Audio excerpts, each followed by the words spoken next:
जय श्री गणेश। नमस्कार। मैं आचार्य संजय द्विवेदी। मेरे समस्त प्रबुद्ध दर्शकों का मेरे चैनल पे हार्दिक स्वागत है। प्रिय दर्शकों, आज मैं युवराज बुध के राशि परिवर्तन प्रभाव को लेकर आपके सम्मुख उपस्थित हूँ। 9 ग्रहों में युवराज बुध 30 अप्रैल को अपनी राशि का परिवर्तन कर रहे हैं तथा मेष राशि में प्रवेश कर रहे हैं। यद्यपि मेष राशि के स्वामी मंगल के साथ इनका मित्रवत भाव नहीं है, परंतु वर्तमान समय में तात्कालिक मैत्री का भाव बन रहा है, जिसके कारण यहाँ पर समभाव बनेगा। और जब भी कोई ग्रह समभाव में गोचर करता है तो उस ग्रह का प्रभाव सकारात्मक ही प्राप्त होता है।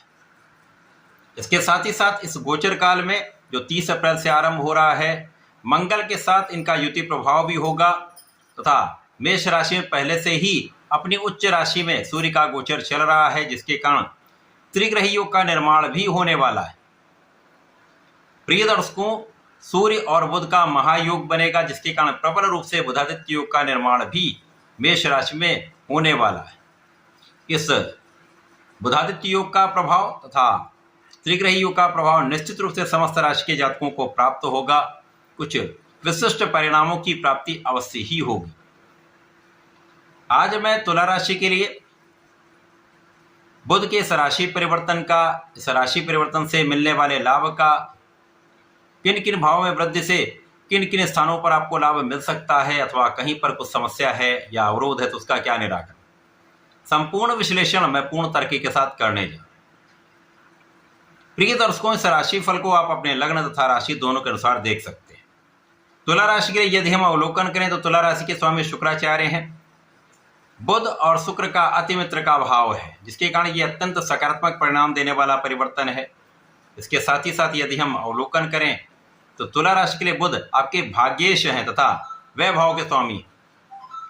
भाग्येश का वैभव के स्वामी का गोचर आपके सप्तम भाव में आरंभ हो रहा है। अब चूंकि सप्तम भाव केंद्र का भाव है, अति विशिष्ट भाव है, जहां पर ग्रहों का परिणाम वैसे भी कई गुना प्रबल हो जाता है। और यहाँ पर बुध प्रबल रूप से बुधादित्य योग में होंगे तथा यहाँ पर केंद्र त्रिकोण राजयोग का लाभ भी तुला राशि के जातकों को प्राप्त होने वाला है। तो तुला राशि के लिए तो अत्यंत विशिष्ट ये समय प्राप्त हो रहा है। इस समय में बुध का संपूर्ण कार्यकत्व आपको प्राप्त होगा। प्रिय दर्शकों, बुध का इस समस्त क्षेत्रों में, जो इस संसार में जितने भी कार्य क्षेत्र हैं उनमें सब में संपूर्ण प्रभाव है। बुध के बिना कोई कार्य क्षेत्र संभव नहीं है, क्योंकि वाणी, बुद्धि, गणना, गणित के कारक बुध हैं, कला क्षेत्र के कारक बुध हैं, व्यापार के कारक बुध हैं। अब चाहे वो व्यापार छोटा हो या बड़ी इंडस्ट्री हो, इससे कोई अंतर नहीं है। बुध का समस्त क्षेत्रों में पूर्ण प्रभाव है। तो तुला राशि के लिए सप्तम भाव में बुध यहाँ पर गोचर करते हुए लग्न पर सीधा प्रभाव डालेंगे तथा नवम भाव तथा द्वादश भाव की संपूर्ण प्रबलता आपको प्राप्त होने वाली। इस समय में आपकी लग्न अत्यंत प्रबल होगी। अब शुक्राचार्य की लग्न है। शुक्र जो ऐश्वर्य, वैभव, धन, संपदा देने वाले हैं। बुध मित्रवत भाव में होकर यहाँ पर आपको ज्ञान देंगे, आपको बुद्धि बल देंगे, वाणी का श्रेष्ठ प्रभाव दे देंगे। तो यहाँ पर आप शैक्षिक, बौद्धिक तथा आर्थिक रूप से संपन्न रहने वाले।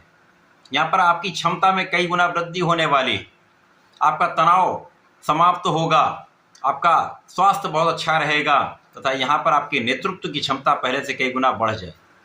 आपका आत्मबल बहुत अच्छा रहेगा, आपके ज्ञान का बल बहुत अच्छा रहेगा, आपकी वाणी की चतुरता बहुत अच्छी रहेगी। तो ये समय आपका है।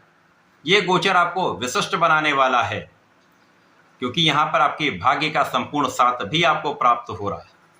आप महाभाग्यशाली रहने वाले हैं, क्योंकि भाग्येश का सीधी दृष्टि का प्रभाव लग्न पर है, जिसके कारण ये महाभाग्य का लाभ देने वाले हैं।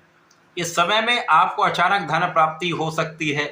पिता के कारण, पिता के साथ से, पिता के आशीर्वाद से आपको अच्छे धन की प्राप्ति संभव है, अथवा पैतृक संपत्ति से लाभ मिल सकता है, परिवार से सहयोग मिल सकता है।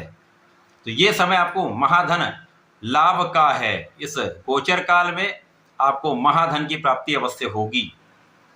आपके सोचे हुए कार्य पूरे होंगे, आपका किया हुआ पुरुषार्थ सफल होगा, यहाँ पर आपकी क्षमता में वृद्धि होगी और आप जो भी करने वाले हैं वो पूर्ण रूप से सफलता की ओर अग्रसर करने वाला योग होगा, क्योंकि इस समय आप अपनी ऊर्जा का पूर्ण उपयोग सही दिशा में करके अपने लक्ष्य की प्राप्ति करने जा रहे हैं। इस समय में आपका लाभ पहले से कहीं अधिक होने वाला है, आपको एक्सपेक्टेड लाभ से अधिक मिल सकता है, क्योंकि भाग्य के साथ आपने सोचा है उससे अधिक आपको प्राप्त होगा। आपने जितना परिश्रम किया है उससे अधिक परिणामों की प्राप्ति हो सकती है। यहाँ पर पिता का पूर्ण सहयोग मिल रहा है, परिवार का सहयोग मिल रहा है, तो आपका मनोबल श्रेष्ठ रहेगा, आपका आत्मबल बहुत अच्छा रहेगा। और जब आपका कॉन्फिडेंस बहुत अच्छा होता तो आपको निर्णय लेने में डर नहीं लगता, आप बहुत अच्छा निर्णय लेते हैं और निर्णयों पर आप अडिग भी रहते हैं, कोई डिविएशन नहीं होता, जिसका लॉन्ग टर्म पर बहुत अच्छा लाभ आपको प्राप्त होने वाला है। इस समय में आपका धन संचय भी होगा, आप बचा भी पाएंगे तथा वाणी बहुत संतुलित रहने वाली। आपकी वाणी का प्रभाव आपको परिवार के बीच में भी, आपके कार्य क्षेत्र में भी विशेष प्रभाव देने वाला है, आपको विशेष रूप से मान सम्मान की प्राप्ति कराने वाला है। यहाँ पर आपका एक विशेष आभा मंडल रहेगा, क्योंकि तुला राशि है, आकर्षण की राशि है, सौंदर्य की राशि है। वहाँ पर यदि बुध का प्रभाव हो जाता है, सूर्य का प्रभाव मिल जाता है, तो ये बुधादित्य योग आपको चमका देता है। तो सरकारी नौकरी में है, सरकार से संबंधित है, सरकारी सेवाओं में है, राजनीति में है, तो बड़े अवसरों की प्राप्ति होगी और उन अवसरों में आप खरे उतरेंगे। आपका कार्य क्षेत्र भी विशिष्ट होगा, आपका अधिकार क्षेत्र भी बढ़ने वाला है, संपूर्ण रूप से यश प्राप्ति का योग बन रहा है। यह समय आपके लिए अत्यंत विशेष है। इस समय में आपकी कुछ यात्राएं हो सकती हैं, देश विदेश की भी यात्राएं हो सकती हैं, धार्मिक स्थानों की यात्राएं हो सकती हैं। कुछ धन तो व्यय होगा, लेकिन वो आपको संतुष्टि देने वाला होगा, आपके सुखों में वृद्धि करने वाला होगा। तो धन व्यय चिंता की बात नहीं है, यहाँ पर संपूर्ण रूप से सब कुछ आपके मन के अनुसार ही होने वाला है। तुला राशि के जातकों को नियमित रूप से भगवान गणपति की आराधना करनी चाहिए, ओम गंग गणपतये नमः का जप करना चाहिए तथा प्रत्येक बुधवार को भगवान भोलेनाथ पर जलार्चन करें, नमः शिवाय पंचाक्षर मंत्र का जप करें तथा बेलपत्र का अर्पण करें, पीले पुष्प का अर्पण करें। विशेष लाभ आपको प्राप्त होंगे, समय का संपूर्ण लाभ आपको प्राप्त होगा। तो ऐसा करके इसका लाभ लें। धन्यवाद, नमस्कार।